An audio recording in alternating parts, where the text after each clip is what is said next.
जय श्री कृष्णा। राधे राधे। भगतजनों, आज के इस वीडियो में मैं आपके समक्ष चैत्र माह के शुक्ल पक्ष की कामदा एकादशी व्रत की कथा सुना रही हूँ। यह कथा आप सब पद्म पुराण से सुन रहे हैं। सब बोलिए विष्णु भगवान की जय। ओम श्री कृष्णाय नमो नमः।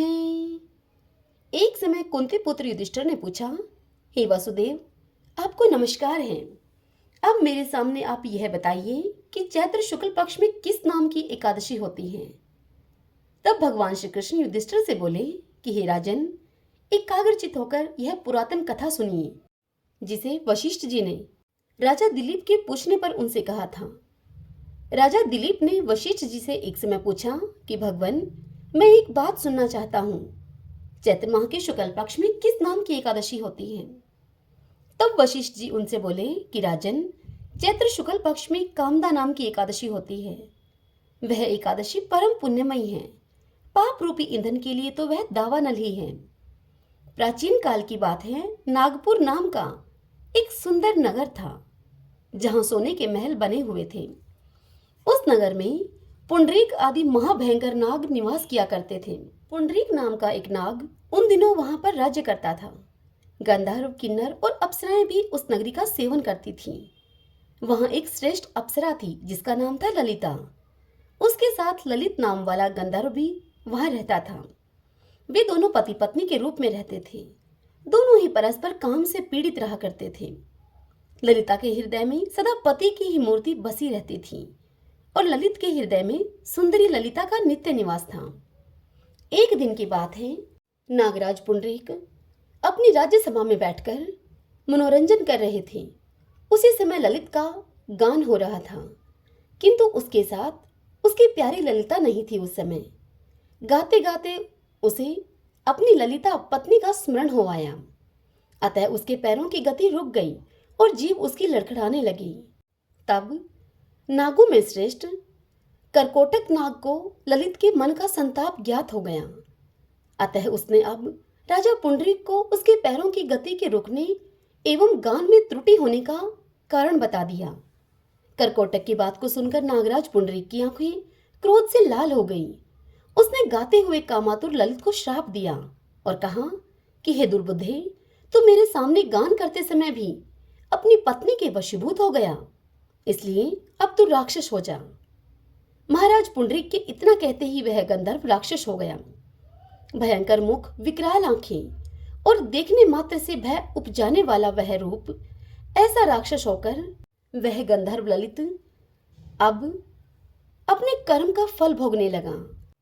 अपने पति ललित का यह विकराल आकृति और रूप देखकर ललिता, उसकी पत्नी, मन ही मन बहुत चिंतित हुई। भारी दुख से वह कष्ट पाने लगी और अपने मन में यह सोचने लगी कि मैं क्या करूं और कहां जाऊं। मेरे पति इस पाप से कष्ट पा रहे हैं। वह रोती हुई घने जंगलों में पति के पीछे पीछे अब घूमने लगी। वन में उसे एक सुंदर आश्रम दिखाई दिया, जहां एक शांत मुनि बैठे हुए थे।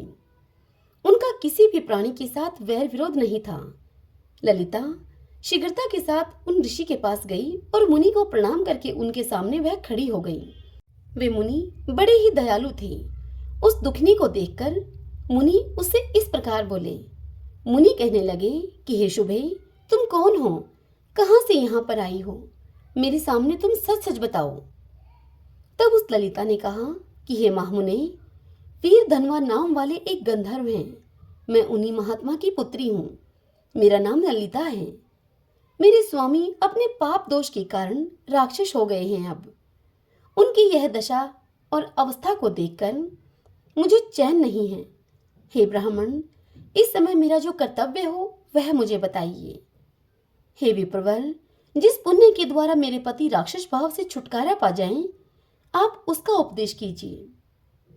यह सुनकर वह ऋषि बोले कि भद्रे, इस समय चैत्र मास के शुक्ल पक्ष की कामदा नामक एकादशी की तिथि है, जो कि सब पापों को हरने वाली और उत्तम है। तुम उसी का विधि पूर्वक व्रत करो और इस व्रत का जो पुण्य हो उसे अपने स्वामी को दे डालो। पुण्य देने पर क्षण भर में ही उसके शाप का दोष दूर हो जाएगा। इतनी कथा सुनाते हुए वशिष्ठ जी राजा दिलीप से कहते हैं कि हे राजन, मुनि का यह वचन सुनकर ललिता को बड़ा हर्ष हुआ। उसने एकादशी का उपवास करके द्वादशी के दिन उन ब्रह्म ऋषि के समीप ही भगवान वासुदेव के श्री विग्रह के समक्ष अपने पति के उद्धार के लिए यह वचन कहा। उसने कहा कि मैंने जो यह कामदा एकादशी का उपवास व्रत किया है, उसके पुण्य के प्रभाव से मेरे पति का राक्षस भाव दूर हो जाए। वशिष्ठ जी कहते हैं कि हे राजन, ललिता के इतना कहते ही उसी क्षण ललित का पाप दूर हो गया। उसने दिव्य देह को धारण कर लिया, राक्षस भाव उसका चला गया और पुनः उसने गंधर्वत्व की प्राप्ति की। हे नृपश्रेष्ठ, वे दोनों पति पत्नी कामदा के प्रभाव से पहले की अपेक्षा भी अधिक सुंदर रूप धारण करके विमान पर आरूढ़ होकर अत्यंत शोभा पाने लगे। अब यह जानकर इस एकादशी के व्रत का यत्न पूर्वक पालन करना चाहिए। मैंने लोगों के हित के लिए तुम्हारे सामने इस व्रत का वर्णन किया है। कामदा एकादशी ब्रह्म हत्या आदि पापों तथा पिशाचत्व आदि दोषों का भी नाश करने वाली है। हे राजन, इसके पढ़ने और सुनने से वाजपेयी यज्ञ का फल मिलता है। ओम नमो भगवते वासुदेवाय। हरे कृष्ण।